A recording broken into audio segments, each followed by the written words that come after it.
laba sanadood kadib waxaanu safar ugu baxaynaa maamulada Puntland iyo Somaliland. Puntland xaalkeedu waa heedadow yaalow sahal. Puntland dhulkii udugu ilaa haatan may helin hoggaan u horseeda halkii la rabay. Puntland waxaa ku dhacay xaraash ba'an oo aan meel loo aabayeelin. Puntland dhinacaad ka eegtaba duruufo adag iyo dayac bay laheeti soconaysa. dekadii Boosaaso way maqan tahay. daryeel iyo dayactir lagu soo kordhiyay ma jiree dusha wali lagu xamaala. sidii baa gabanada muruqmaalka ah duruufaha ku gadaaman dekada awgeed wadnuhu ugu dhex istaag. madaarkii badka ayuu yaala. biyihii badda jiriifyada shisheeye ayaa ciraabootiyay. ildu fara badan ayaa dhacay. inkastoo reer Puntland ay ka mid yihiin shucuubta Soomaaliya kuwooda qabka iyo umadnimada la jaalka hase yeeshee waxba iyaga gacanta uguma jiraan. xigtaysiga boobka musuqmaasuqa nin jeclaysiga iyo dhiibtiyo hooqaado waxay kala mataan tahay Somaliland. warbixin ayaanu ku eegi doonaa kolka hore dhanka Somaliland oo ay noogu dambeysay guud ahaan bahdabaadi goob 2 sanadood ka hor ayaynu ku horay.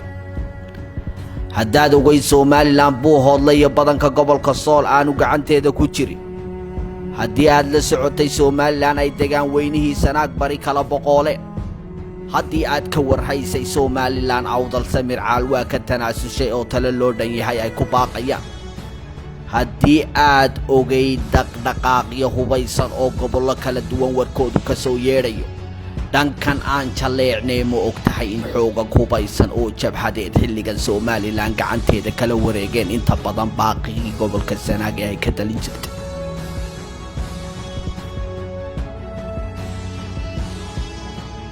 dhulxeebeedka baaxadda leh ee gobolka Sanaag deegaanada Cal iyo Guban buuralayda silsilada Guules buuraha madow ee dahabka laga guro waxaa xilligan ka taliya xoogaga jabhadda la magac baxday dulmidiid ee uu hogaamiyo Koroleyl Caar.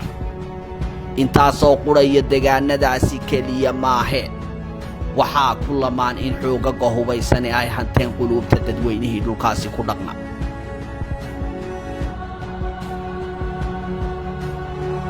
waaqaca meeshaasi ka jira maxaa ka runa maxaan ka ahayn. dhulka ay gacanta ku hayaan intuu duu leegyahay ma dhabbaa Somaliland tii aad ogeyd in qaybna madaxweyne Biixi amarkeeda hayo qaybta kalena xoogagan hubaysan wax laga weydiiyo. waxay qayb ka yihiin weydiimahan iyo qaar kaleba kuwa idinka dhex guuxaya. sidaasi darteed si aynu uga jiba keenno xaska babdheh wixii ku jiraaba ha ka soo baxeen. waxaanu u xadhka xidhanay ka warkeenka wax kastoo dhanka Puntland iyo Somaliland ba ka jira. waxaanu ka duulay magaalada Ankara dabadeed Istanbul ilaa Addis Ababa ilaa Muqdisho Boosaaso. halkani waa gegida diyaaradaha ee magaalo ganacsiyeedda Soomaaliyeed ee Boosaaso. Boosaaso u hooyasho dabadeed lugta hore kumaanu hakane waa aan ka boqol. halkani waa dhabaha haygu soo dhicin. waxaynu sii jeexi doonaa dhulxeebeedka caanka. tani waa ceelaayo waynu se ku soo noqon. tanina waa magaalada Laasqoray. soo noqodka ayaynu soo mari maalmo dabadood. safarku inkastuu dheer yahay buur iyo bacaad ban iyo xeeb Cal iyo Guban dhabooyin adag iyo togaga dhaadheer oo dhexdoodu tahay dhadhaaba shuban baynu sii jibaaxi. hase yeeshee xoogaga ka taliya waa inaga warhayaan imaatinkeeda.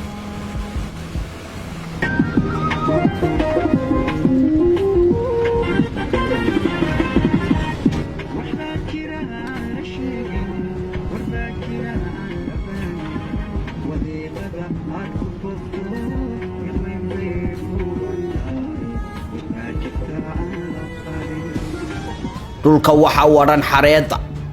xeebuhu waa bad furan oo waxaa baxay xagaagii u kala jamcin maynee waynu sii wadan.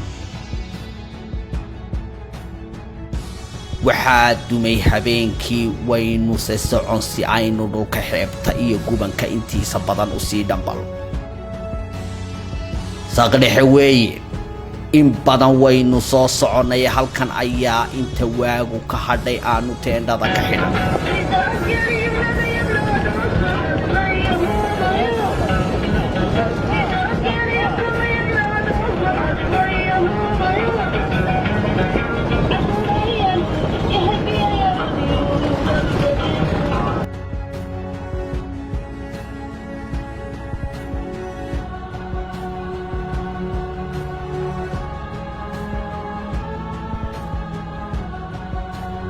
dhammaantiin subax wanaagsan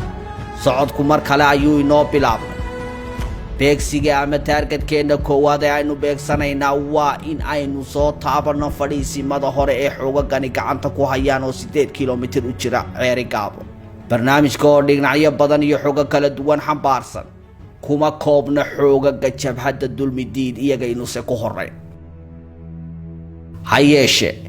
in yar aan sharaxaad ka bixiyo dhulkan aynu ilaa iyo haatan sii jibaaxayno waa buuraha kinsiga iyo qaniimada ugu badan ay ku duugan yihiin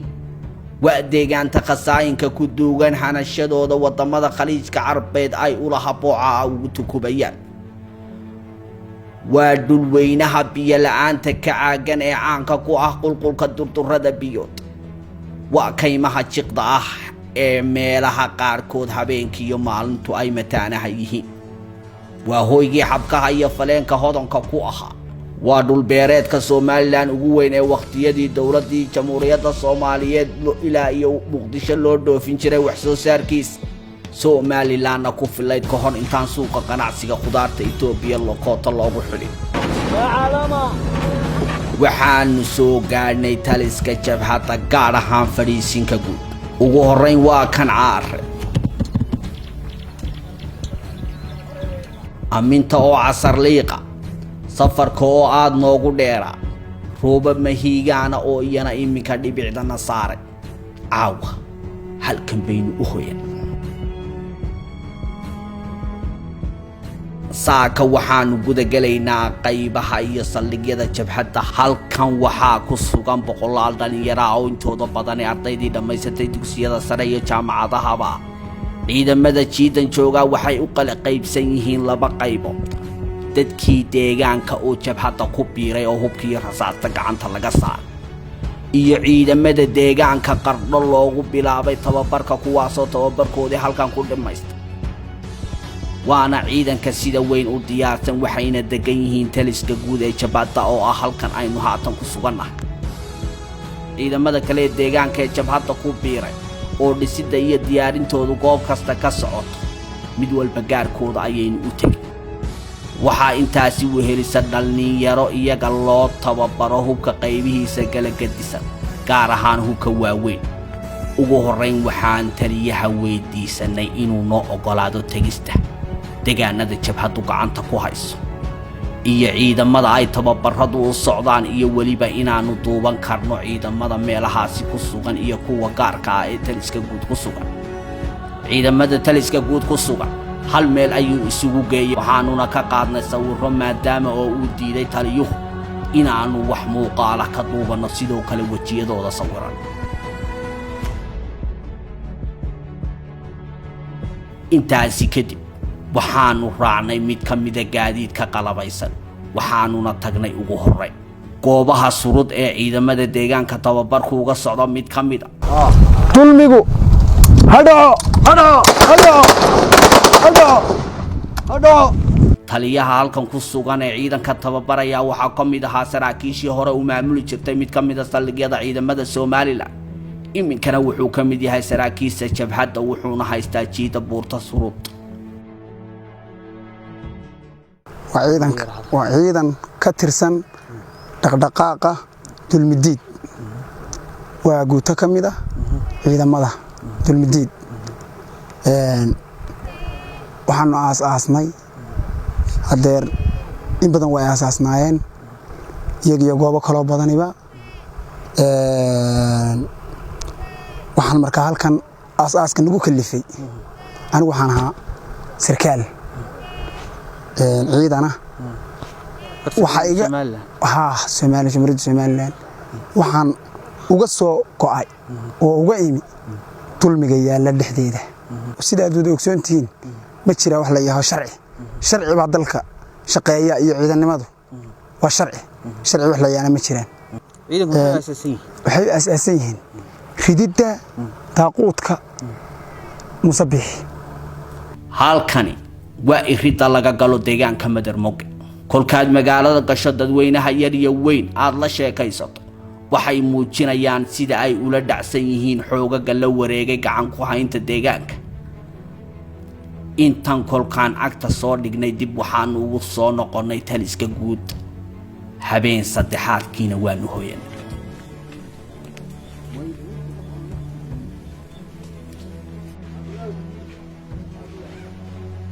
saaka intaynaan gudagelin safaradeenna kale iyo deegaanada ay gacanta jabhadu ku hayso waxaynu waqtigeena ku qaadan doonaa taliskooda guud waxaynu waraysiyo la yeelan doonaa saraakiisha jabhadda balse marka hore waxaa halkan dhalinyarada lagu baraa isticmaalka hubka fudud iyo adeegsiga hubka waaweyn sidoo kale waxay ku bartaan shiishka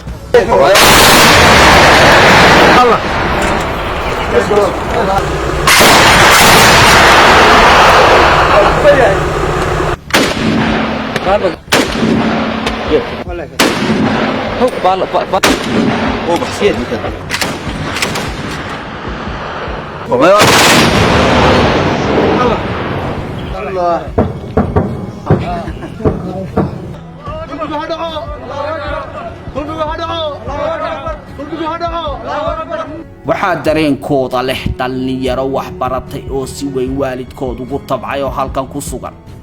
laakiin nasiib darro badweynta dulmigu ay sahayatay kuwaasi oo haatan kelmida jabhadda oo qaarkood ridayaasha hubka waaweyn tababar ugu jira bismillaahi raxmaani raxiim anigu waxaan ahaa ardaydii gobolka Sanaag wanka u gashay waxbarashadii markii dambena nasiib u heshay inay dugsiga Sheekh tagaan waxbarashadii dugsiga Sheekh markaan dhamaysanay anigu waxaan ahaa waqtigii xilligii uu haystay wasiir Cabdi Daahir wasaaradda xanaanada xoolaha waxaan ka helay shaqo muddo ka bacdi waa la geeriyay muddo badan markaan doondoonay shaqadii waxay noqotay ilmaan waraabsi markay ilmaan waraabsi noqotay waxaan ku biiray ururka dhaqdhaqaaqa sinaanta iyo cadaaladda oo hogaamiye Jaran Lacaare waayo wixii aad qalinkaaga ku weydeen in qorigii lagu helo wadalku maraya waxaa iyaduna xusuusteeda mudan qooma muwahashada salka ku haysa daayar halka ku sugan oo kamida daayartii 1988 dawladnimadooda hoos joogay ahaa ardayda dabadeed dalkoodii laga dumiyay looguna bedelay tan iyo lama filaanta barraca u saartay 30 sannadood kadib wixii mustaqbal tiray waa ay hibanayaan halla maran kala sarraysiin mustaqbal ibeen aan dhammaad lahayn kadib hubka ayay qaateen halkan ayaanu qaarkood kula kulan anigu waxaan ahaa Cabdirasaaq dadkii 1988 waxaan ahaa arday baan ahaa standard 3 waxaan ahaa muraayadii la jabiyay ay jabiyeen jabhadii aslam way soo socotay jabhadii waxay dhashay inay ku dhawaaqdo Soomaaliland oo inay noqotay inay noqol hoosta xidhano waxa dhacday markay noqolka hoosta ka xidhanay inaga oo qol hoos inaga hadii badankeeda leeyahay gabigeeniba Soomaaliland ay noqonay inaga qolka yar in hoosta kaga jiro ba haddana waxa dhacday qolka hoostiisa inay ku heshiin weyn oo ka dilaa ay si kala noqoto gruubo aynu si kala noqono hadii badankeeda leeyahay isla iscaburiyo dadkii hadii badankeeda leeyahay xiriir lagu rido hadii badankeeda ganacsiga xoog hadii badankeeda leeyahay ganacsiga laba qof loo xiro hadii dagaalkan soconaya wuxuu ka dhacayaa waa qolka hoostiisa qolkii waa jaban yahay qolkii maanta waa la jabsaday waxaanu leenahay cidda danaha gaarka ka eeganaysa shaashadan liidata ee Muusabixi waxaanu leenahay gruubadan ku jira waxaanu leenahay ka soo bax cidii hadii aad ka soo bixi weydaan cidii ku jirta waanu anaga ugu geelino gacanteedu ugu tagayno ka soo saarayno waa la isweydiinaya 30 sano kadib wixii dhacay waxaanu anaga mustaqbalkayagii sida ku dhacay ubadkayagii ku barbaari maayo hadaan ku dhalay qolka hoostiisa ku barbaari maayo ubadkayaga waxaanu u diiwaan waxaanu leenahay hadii badankeeda ay u doonayna mustaqbalkooda raadinayna waxaanu maanta u leexanaynaa danaha iyaga naga lumay dadka aanu dariska nahay gacmahaanu isqabsanaynaa talaanu isugu noqonaynaa tala midaysan baanu gelaynaa danaha iyaga nu tishanaynaa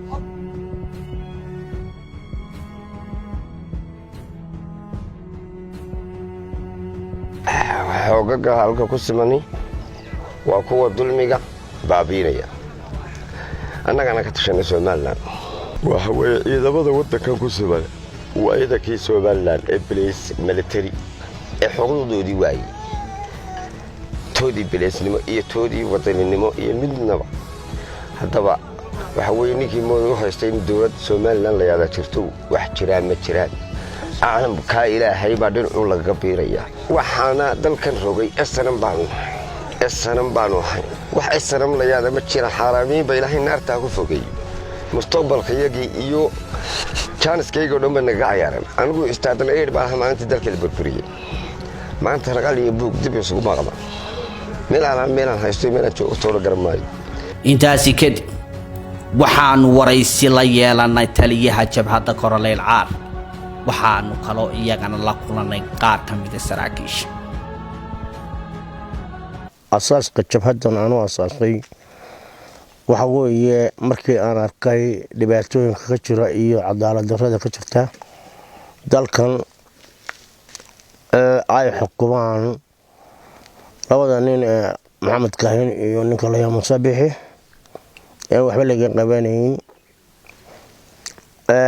iyo dulmiga ka jira ayaanu aasaasay jabhaddan waxaad ka mid ahayd ururka SNM dalkii la oran jiray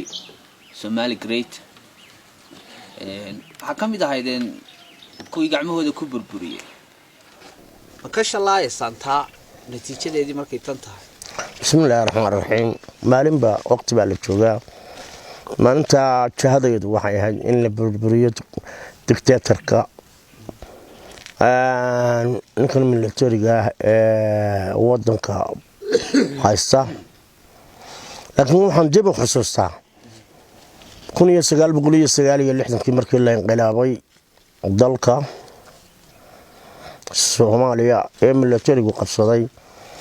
waxa jirtay in Maxamed Siyaad Barre 3 sanadood markuu haystay caafimaadka iyo biyaha iyo waxbarashadaba ay fuul noqotay marka waxa la oran karaa qorshahan iminka Somaliland إذا كتبوا بوهايو وحلا نكره ولا بخسارة ولا نكره مركب أنت قويفتين يقول كان سنة قلة حلو الدولة دي سياد برا وحلا ورشدوا ورقة كوسارة وحلا قناع سياقات فربضن دكتور ما يدقوا فريد لاسقري وقوي فريد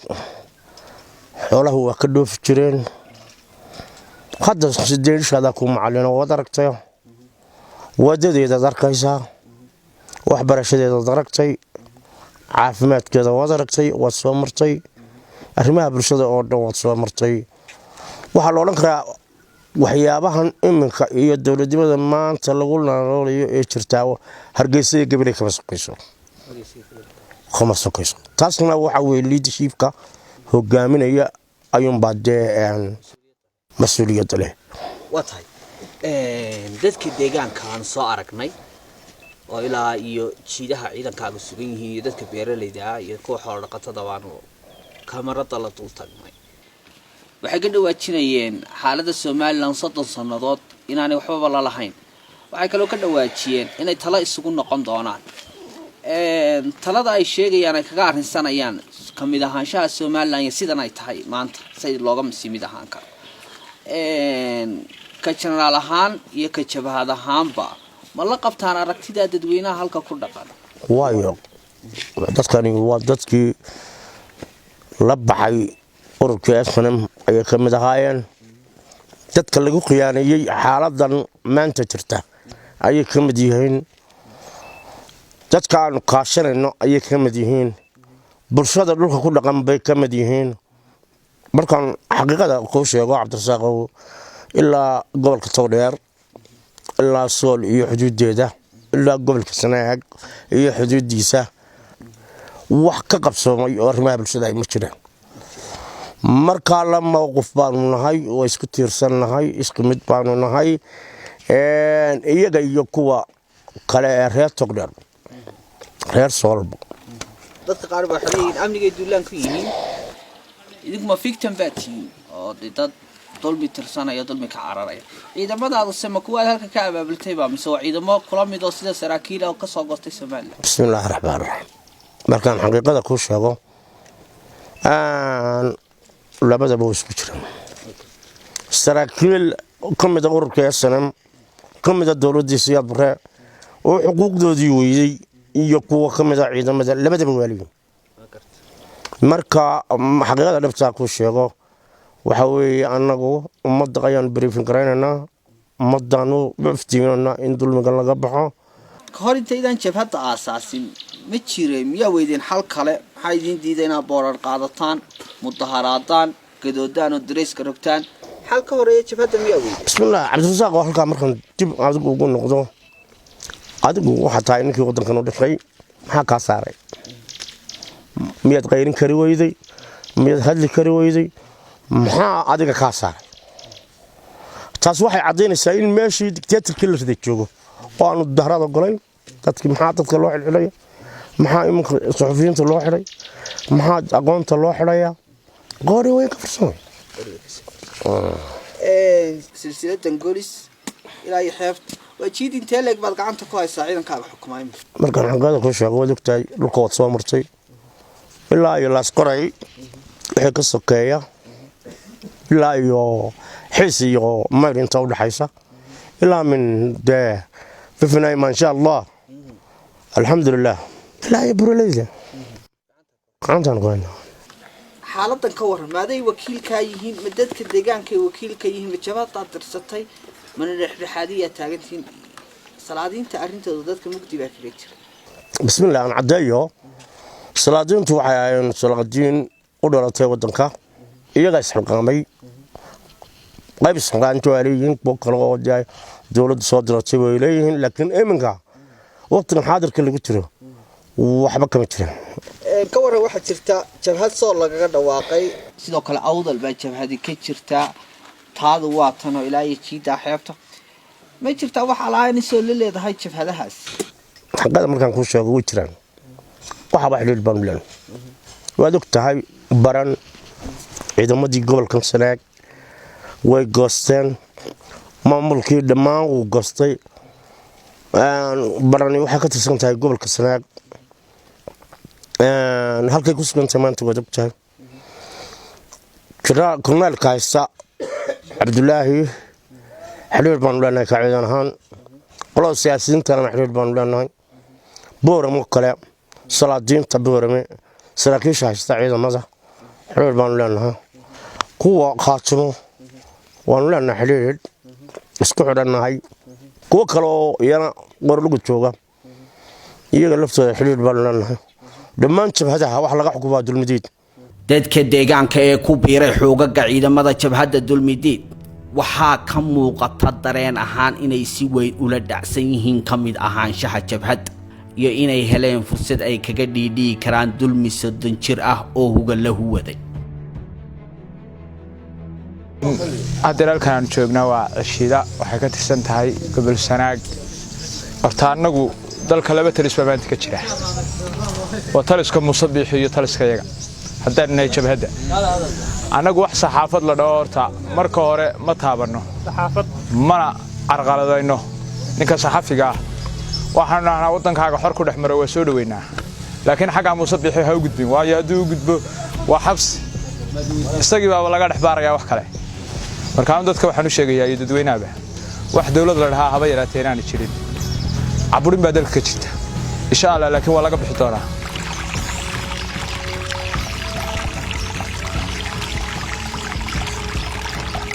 gobolka Sanaag walow uu sii kala liito Somaliland sheegashadeedu waxay uga dhigan tahay afduub aan hore garowshiya u hel haatan culays weyn saaran yahay inkastoo gobolada barigu isma dhaanto ay yihiin haddana waa gobol u agoomoobay dawladnimadii dadkan laga burburiyay dabadeed lagula shuraakoobay hayb iyo xigtaynu nahay xilligii dawladii kacaanka wuxuu lahaa gobolka Sanaag warshado dekadiyo madaaro iyo wax soo saar dalag oo la dhoofsho maanta intaasiba ma laha dadka deegaanka oo ahaa dad yowga lama jeerto waaga ganacsatadooda waaweyni 100 bay kor u dhaafayeen maanta 1 iyo 2 jeeblayaal ah ayaa ka jira xilligan warshadii qorigu ma jirto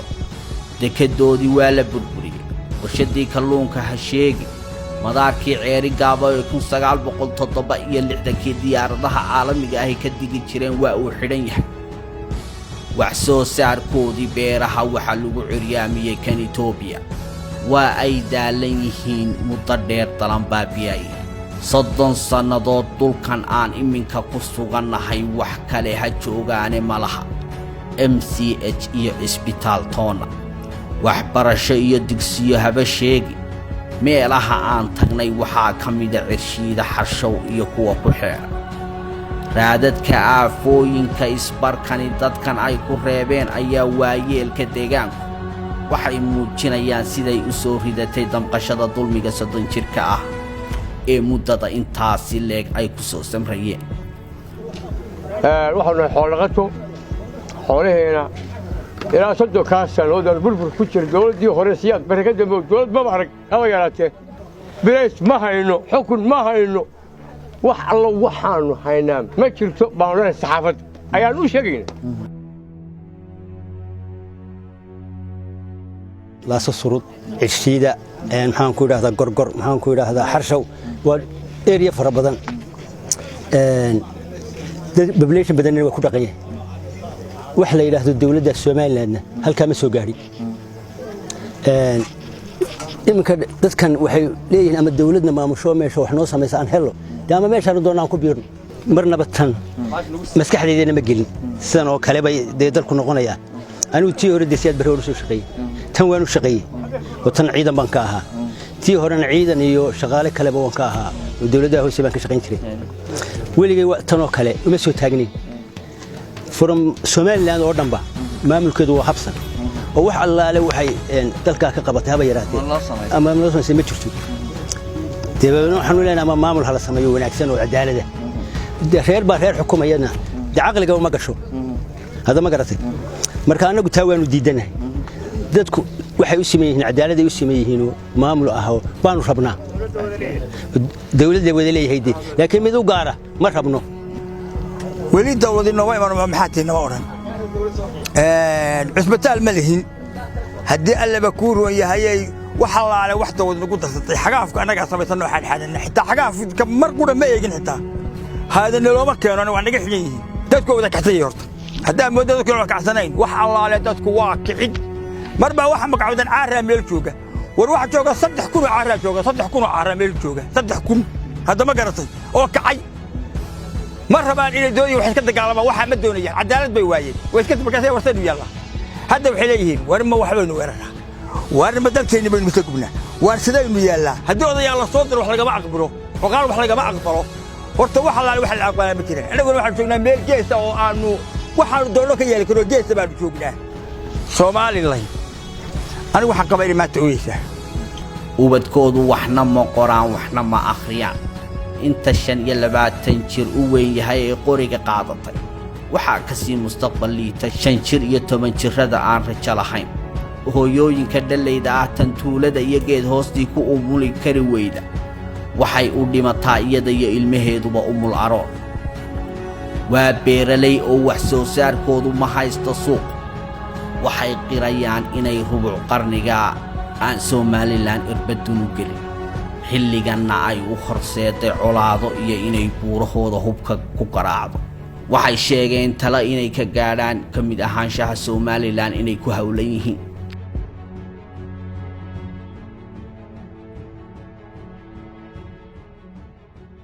dib ayaanu soo laabanay waxaanu soo marnay xeebaha intii aanu ka gaari karaynay halkani waa Saneeqaa Damaydh halkanina waa gadhka geelweyto oo ah halka ugu dambaysa ee jabhadu fadhiisinka ku leedahay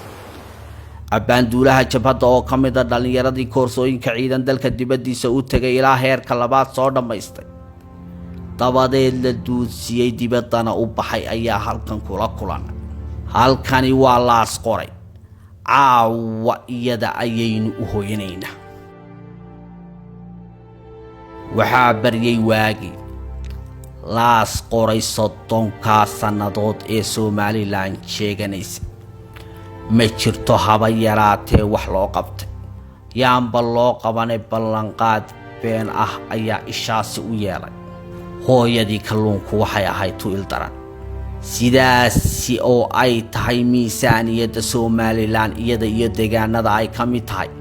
waxa ugu jira sanad kasta 2% boqolkiiba 2 laakiin mooyee bal dib aanu celino taariikhda 5 sannadood ka hor halkan yaa yimi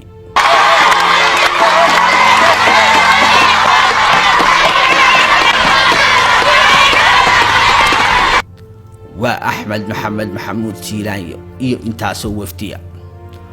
wuxuu dhagax dhigay dekada laas qoray wuxuu dhagax dhigay iskuulo wuxuu dhagax dhigay warshadii kalluunka iyo xarumo dawladeed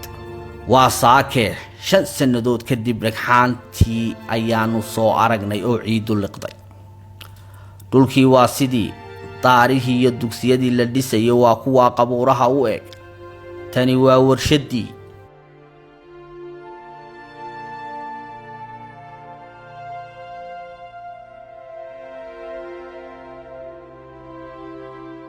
tanna waa dekadii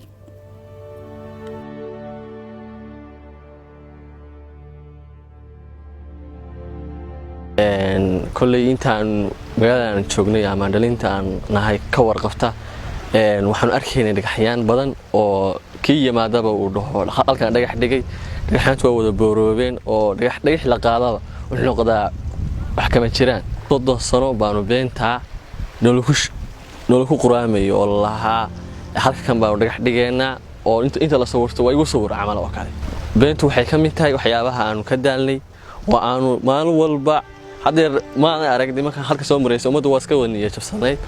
oo wax bilaa shaqo waa bilaa magaaladu waa bilaa system dawladeed kama muuqdo wax walba waanu soo aragnay waxaanu hadeer kolley ma mooro jabeeno waxaan sugaynaa dawlad khayr qabto ceelaayo ayaanu soo aragnay iyana oo ka mid ah dhulka Somaliland sheegato waa maqlaan Somaliland dadku se weli may arag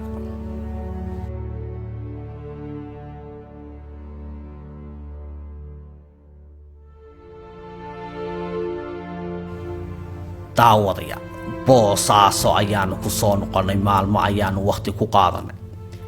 iyada war ayaanu idinka haynaa hayeeshee barnaamijka boosaaso xiisihiisa leh waqti ayuu qaadan doonaa waana inoo iyo is arag maqalkeena dambe